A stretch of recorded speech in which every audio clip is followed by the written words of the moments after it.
Graça e paz, meus irmãos. Estou eu novamente, meu nome é Ronaldo Lucchini, sou pastor da Primeira Igreja Batista Renovada em Itanhaém. E hoje eu vou dar continuidade ao nosso estudo do livro de João.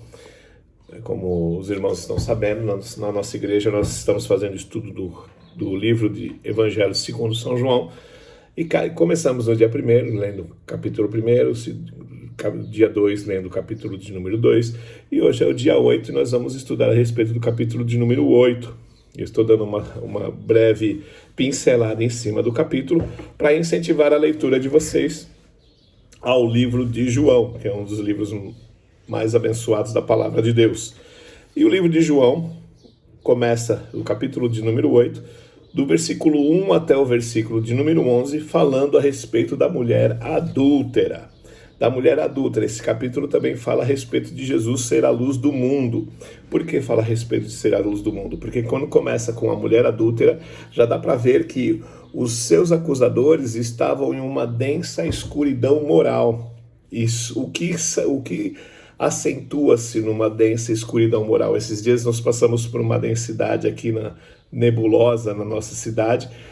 Quando você joga o farol do carro, quando você joga a luz na densa escuridão, começa a ser clareada. E aqui Jesus fala que ele é a luz do mundo, a luz que vai clarear a densidão da nossa escuridão moral, da nossa escuridão espiritual e da nossa escuridão da sociedade, junto à sociedade, amém? Mas vamos lá caminhar um pouco mais, porque aqui também acentua-se que o tribunal dos homens é bem mais rigoroso do que o tribunal de Deus. O tribunal de Deus é justo, o dos homens é vingativo. Mas vamos lá, qual é a condição desta mulher que foi acusada? Irmãos, realmente ela estava em pecado, e realmente ela aproveitou a festa, porque aqui nós vemos que está no finalzinho da festa dos tabernáculos, e ela aproveitou o finalzinho da festa, para quê? Para pecar. E ela ainda pecou como? Ela traiu o seu marido, e além de trair o seu marido, até acentuei aqui, ela foi flagrada no seu ato do pecado. Ela foi humilhada publicamente. E esse pecado, nessa época, ele condizia ao pecado de morte por apedrejamento.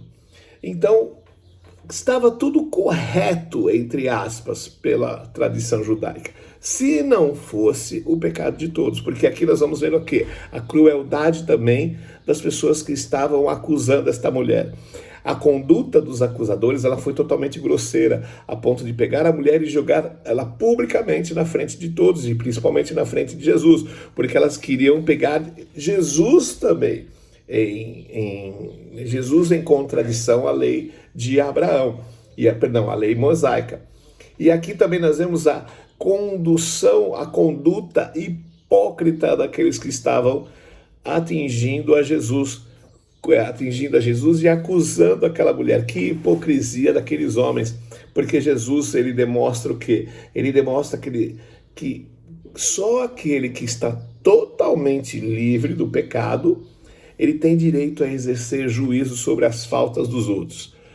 Se você está pensando em julgar o seu próximo, olhe principalmente para si. Vê se você está livre dos seus pecados antes de você tirar o cisquinho do olho do próximo. Veja a trave que está no seu olho. E é exatamente isso que Jesus quis falar com esta passagem. Porque também Jesus, ele rasga o véu e demonstra o quê? E demonstra o pecado de todos aqueles que estavam acusando.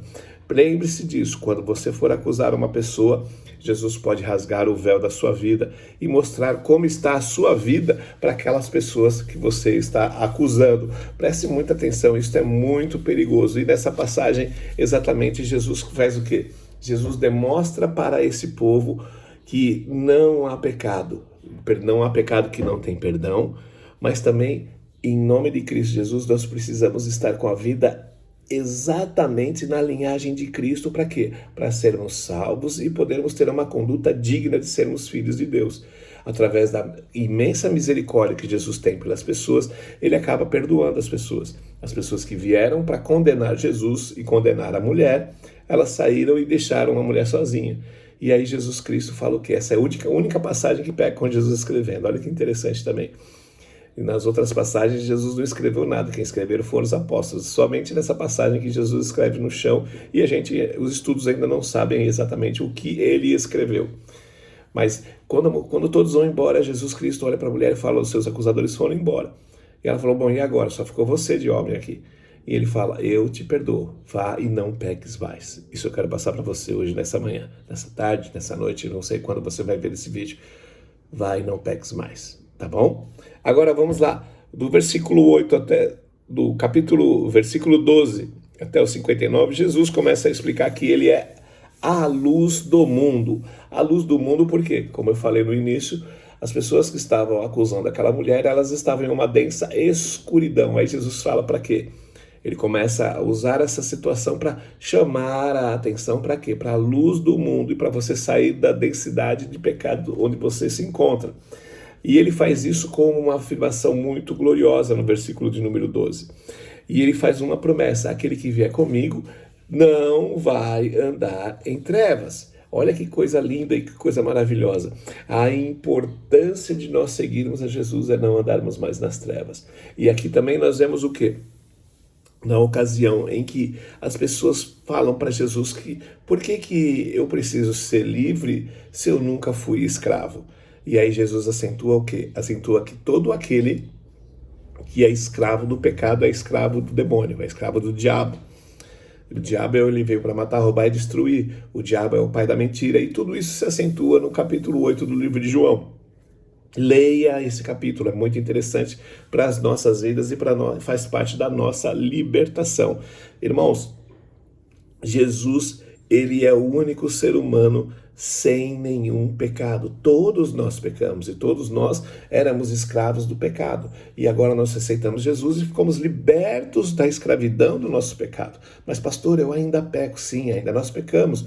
Mas nós temos o que? Agora nós estamos do lado de Jesus Cristo e nós confessamos os pecados a Ele, nos arrependemos e o nosso pecado ele é perdoado. Você não está livre de pecar, mas você precisa se arrepender dos seus pecados e confessá-los com os seus lábios para Jesus Cristo. Porque aqui ele também confessa o quê? Que ele é o grande eu sou. Ele é aquele que era, aquele que é e aquele que há de vir. Ele faz o que também? Se você quer a liberdade de Jesus, do versículo 31 até o 36, ele fala que você precisa fazer um discipulado. A palavra discipulado ela começou a aparecer no nosso jargão, nas nossas palavras, no nosso diálogo ultimamente, porque nós precisamos o quê? O que seria o discipulado? O discipulado é você mostrar Jesus para alguém que não conhece. Ou você, como vou mostrar Jesus para as pessoas? Você não vai só falar, você vai agir como Jesus e vai instruir as pessoas a servirem aos outros como Jesus serviu. E isso é o discipulado. E aqui ele fala o quê? Se você quer ser livre, se você me seguir, você vai andar na luz. Se você estiver comigo, você vai andar na luz. Olha que coisa interessante. Em segundo lugar, a condição da liberdade que é estar com Cristo. E em nome de Cristo Jesus, você ser livre da escravidão do seu pecado. Porque, irmãos, aqui também fala o quê? A respeito do engano religioso. Olha que coisa maravilhosa. Do versículo 37 até o 47, diz o grave perigo do auto-engano religioso. Porque muitas religiões que se dizem ser de Jesus, se dizem seguidoras de Jesus, mas elas não estão trabalhando com amor, não estão trabalhando com perdão e não estão trabalhando também com a justiça, estão trabalhando em cima da vingança. Exatamente, da vingança, porque a verdadeira filiação implica numa correta imitação de Cristo. Se você não está imitando a Cristo, você não pode ser chamado de filho de Deus, porque o filho é aquele que verdadeiramente se parece com o Pai. Também nós temos aqui que os verdadeiros filhos de Deus, eles amam Jesus Cristo, no versículo 41 a 43. Depois, os verdadeiros filhos de Deus ouvem as palavras de Deus, do 44 até o 47.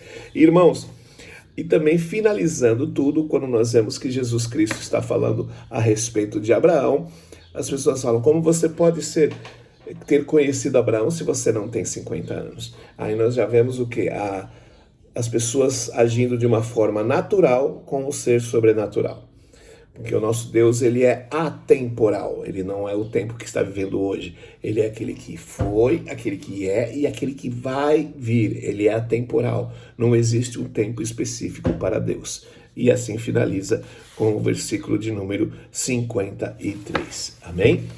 No versículo de número 53 ele ainda começa a fugir de novo, porque ele confronta as pessoas com a sua verdade, e a pessoa sempre quando é confrontada com a verdade, ela tende a viver novamente na mentira e a fugir da verdadeira, a fugir da sua verdadeira vocação e a fugir da verdade na sua vida. Não confronte a Jesus, confronte a si mesmo, porque você confrontando a si mesmo, você vai dar de cara com Jesus Cristo no fundo do seu coração. Amém? Que Deus te abençoe. Amanhã nós vamos falar a respeito do capítulo de número 9 de João. Leia o capítulo de número 8 hoje. Vá no banheiro, vá onde você tiver mais paz no decorrer do seu dia e leia o capítulo de número 8 do Evangelho segundo São João. Amém? Que Deus te abençoe e até amanhã nós voltaremos com mais um estudo do livro de João. Deus abençoe.